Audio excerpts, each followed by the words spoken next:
Welcome to The Explainer, where we dig into the big stories behind the headlines. Today, we're tackling a huge question that's on everyone's mind. With Bitcoin's price falling off a cliff, are we heading into another crypto winter? Or is there something else going on just beneath the surface? I mean, it really wasn't that long ago that things were looking incredible. You remember it. Back in late 2025, Bitcoin was on an absolute tear, smashing records and soaring past $125,000. The mood was electric. But wow, what a difference a few months can make. The price has just plummeted, crashing way below $70,000. A drop like that doesn't just sting, it shakes the confidence of the entire market. And that, of course, brings us to the question everyone is asking. For anyone who's been around crypto for a while, this kind of sharp, painful drop feels, well, it feels familiar. And it has everyone whispering that dreaded phrase, crypto winter. Are we in for another long, cold one?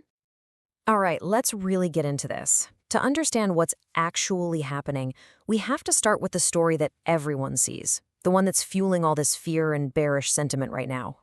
So the case for being worried is pretty simple. First, you've got that brutal price drop, more than 44% from the top. Ouch. Then you have these big corporate champions, like the company's strategy, who are now technically underwater on their investment. That just means the current price is lower than their average buy-in price. And all this is happening while the wider market is getting spooked and backing away from anything it sees as a risk. But here's the thing. According to our source material from Forbes, if you stop there, you're only getting half the picture. If you're willing to look past the scary headlines and the red lines on the chart, a completely different, much more resilient story starts to take shape.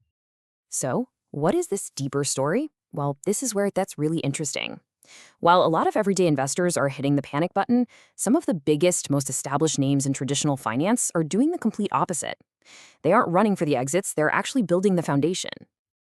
That's right, even with prices going absolutely wild, you have giants, and I mean giants, like the New York Stock Exchange and Fidelity, not just dipping their toes in, but making huge, long-term plays in the digital asset world.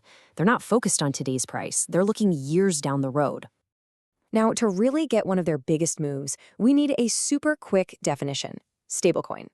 All it is a type of crypto that's designed to hold a steady price, usually because it's tied or pegged to a real-world asset like the US dollar. Simple as that.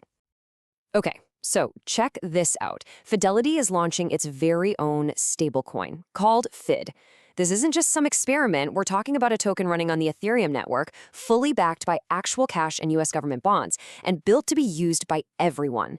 This is a massive statement from one of the most respected names in finance that they are in this for the long haul. All right, let's go back to that company we mentioned, Strategy. You know, the one that headlines might say is in big trouble because their Bitcoin investment is now underwater. This slide is so important because it really shows the difference between how things look on the surface versus the financial reality. So yeah, the term underwater sounds scary, but the reality is that their Bitcoin isn't tied up as collateral for some loan. It's unencumbered, and that is a huge deal. It means there are no margin calls, no outside pressure forcing them to sell at a loss. And while their stock price is taking a hit, their debt isn't due for years. They have breathing room.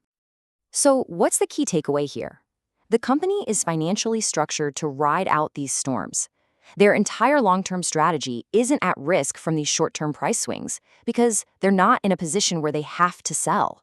They can just hold. It's also so important to zoom out. This Bitcoin price drop isn't happening in a bubble. It's actually part of a much bigger story that's playing out across all financial markets right now. We're in what experts call a risk-off environment. What does that mean? Basically, investors are getting nervous about the economy, so they're selling things they see as risky, and that includes crypto and tech stocks, and moving their money into safer things. And you can see it's not just Bitcoin. Even traditional safe havens like gold and silver have been under pressure. This isn't a crypto problem, it's a market-wide mood swing. So, after looking at the fear on the surface, the institutional building underneath, the corporate conviction, and the wider market context, what does it all really mean for the future? You know, this quote from the source material just nails it. For the serious long-term players, these crazy price swings aren't a five-alarm fire. They see it as part of the process. Volatility is just a feature of the asset, and knowing how to navigate it, well, that's what separates the winners from everyone else over time. And that is the absolute key takeaway. The daily price chart is just noise. The analysis suggests the real long-term story isn't about the price today, but about the fundamentals. Things like a limited supply and, most importantly, the steady, continued adoption by major institutions and the quiet conviction of big holders. Those are the real signals to be watching, not the panicked headlines. All of this leaves us with one final big question. Is the price of Bitcoin down? Absolutely. You can't argue with the numbers, but based on the foundations being built by some of the smartest money in the world, is it done? Well, the source material seems to suggest it's very, very far from it.